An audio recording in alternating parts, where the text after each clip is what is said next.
Our speaker this morning is camper number 18434, Brian Cropper, who came to Dudley from Woodside, California as a cub in 2002. After an excellent experience at camp, his brother Adam and sister Haley followed at Dudley and Kinnear. Brian continued his journey all the way through the leadership ranks to become a leader and division head, and we're lucky to have him here this summer to spearhead our service efforts as well as work in the lax fields in the A-Hut. He's just returned from a trip to the woods with the AIDS leadership trip. Brian studied at Occidental College in Los Angeles, California, earning his bachelor's degree in religious studies in 2013 with an emphasis on diplomacy and world affairs. During college, he studied and lived in Amman, Jordan, focusing on Arabic and Islamic studies, and while teaching Iraqi refugees. Brian will tell you that his travels to the Middle East were an amazing eye-opener.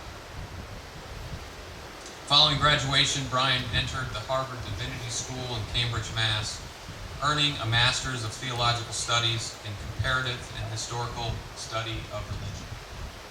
This included courses in art, archaeology, and the study of rituals.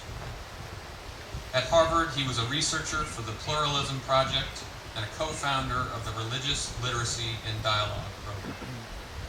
Brian is passionate about understanding religious diversity and promoting reconciliation, both here and abroad.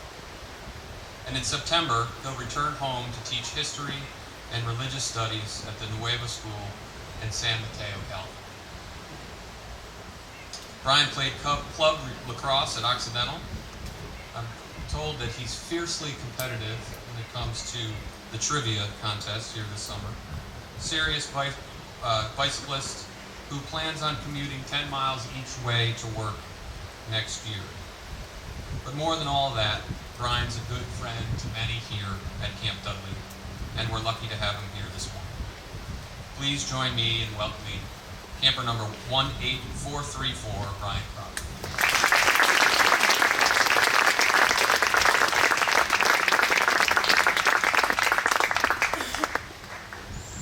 Good morning. I'm really happy to be here. It's kind of a big deal. I'm looking out all morning and seeing a bunch of faces, people I've had in cabins, people who've been in my cabin with me, and friends. This is really cool.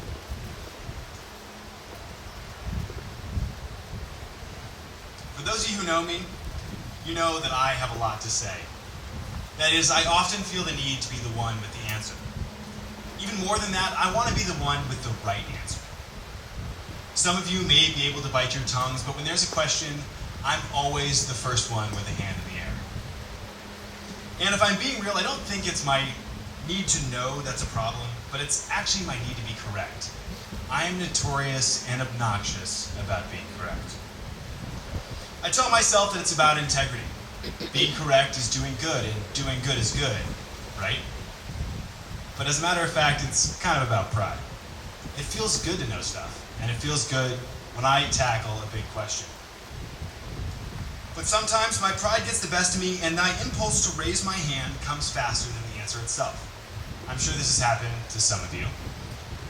Halfway through my rambling, one of my friends inevitably says, "Brian, you have no idea what you're talking about, do you?"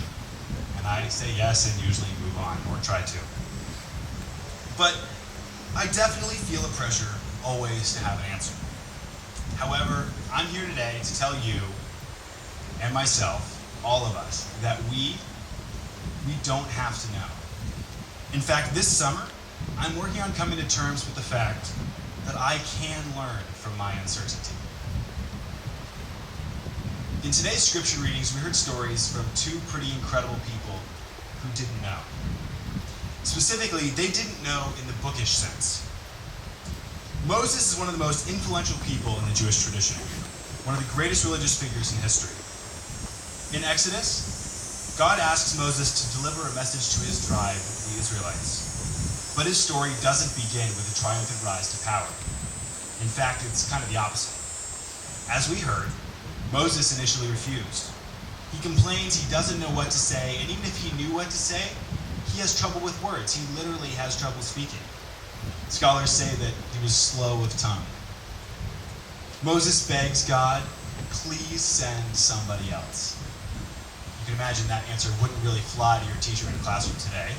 And it's certainly not how I pictured the Moses that would go on later to part the Red Sea and emancipate his people from slavery in Egypt. So what happened? Why didn't God move on, leave Moses behind, and go talk to his brother Aaron like Moses asked him to? I think this story sets a really important example.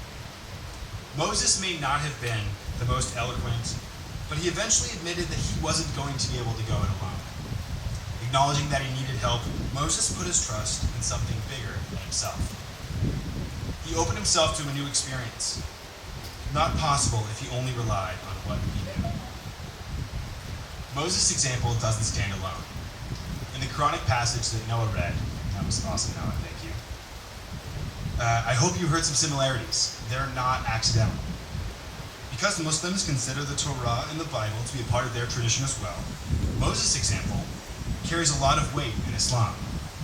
In other words, Moses shows us in 3 different traditions that God gravitates towards those who are willing to admit that they don't know. Just like Moses, Muhammad is asked to deliver God's message to his tribes, the Arab. Recite, Iqra, commands the angel. But Muhammad struggles with words too. He's illiterate, admitting to Gabriel, I don't know how to read. The story goes on to talk about how Muhammad is so afraid of failure that he crawls all the way back from the cave to his wife in town and asks her to cover him with a blanket for 3 days. It takes him 3 more years to get over that fear and admit that he might need some help. When he gave up on needing the need to know exactly what to say and trusted in something bigger than himself, Muhammad was able to begin his ministry listening to the words that God gave him through the angel Gabriel. And that's what we heard today in the Quran. Like Moses, Muhammad could only begin once he accepted that he didn't know the answer on his own. So what did both men learn when they gave in to their uncertainty? Did they really gain anything by admitting they didn't know what to say? I can imagine y'all expect a religious studies scholar to be able to tell you, but I won't. I don't really think that's the point anyway.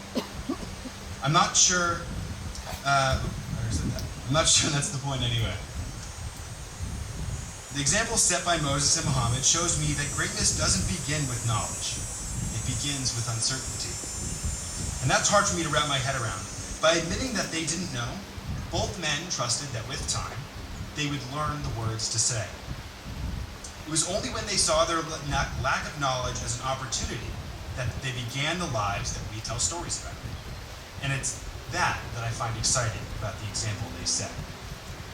God didn't choose know-it-alls to be leaders. He chose the likes of Moses, with his twisted tongue, and the illiterate Muhammad. God chose people that were initially paralyzed by what they didn't know, yet grew to see their uncertainty as an opportunity. This last week I went on an AIDS experience trip. In fact, it was the first AIDS experience trip to summit White Face Mountain with packs on. It's a pretty good job, guys. And on our second day, I think I really hit my stride. It seemed everyone was getting comfortable being in the woods, the stench coming off our bodies in the sweat, with the rhythm of hiking, the sound of wind rustling through the trees a lot like this, the smell of fresh mountain air and tree sap on my hands. Most importantly, the sounds. Our trip sounded a lot like a cross between Mad Mountaineers and a Taylor Swift concert. But on that second night, I sat alone in my tent.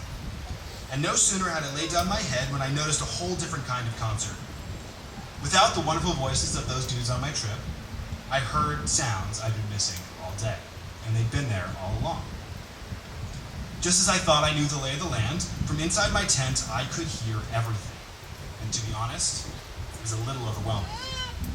The buzzing of the wings of a mosquito around my head, water cascading over rocks in the stream not 10 feet from my tent, heavy, heavy raindrops on my rainfly, and trees rustling in the wind and cracking branches.